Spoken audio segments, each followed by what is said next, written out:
থানায় ঢুকে পুলিশ সদস্যদের বেধড়ক পেটানো হয়েছে। মঙ্গলবার রাত 9:30টার দিকে কিছু সেনা থানায় ঢুকে পুলিশ সদস্যকে মারধর করেন। এতে করে থানার হাউস অফিসার সহ 5 সদস্য আহত হয়েছেন। এ ঘটনায় সেনাবাহিনীর 3 লেফটেন্যান্ট কর্নেল সহ 16 জনের বিরুদ্ধে মামলা করেছে পুলিশ।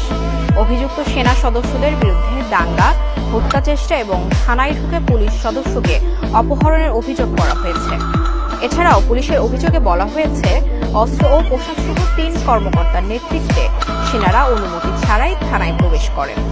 এই সময়ে কোনো ধরনের উস্কানি ছাড়া থানার ভেতরে থাকা পুলিশ সদস্যদের মারধর করেন। এমনকি পুলিশ সদস্যদের লাঠিও মারেন তারা। এ ঘটনার পর বিষয়টি পুলিশের ঊর্ধ্বতন কর্মকর্তাদের জানানো হলে দ্রুত সেখানে ছুটে যান কর্মকর্তারা।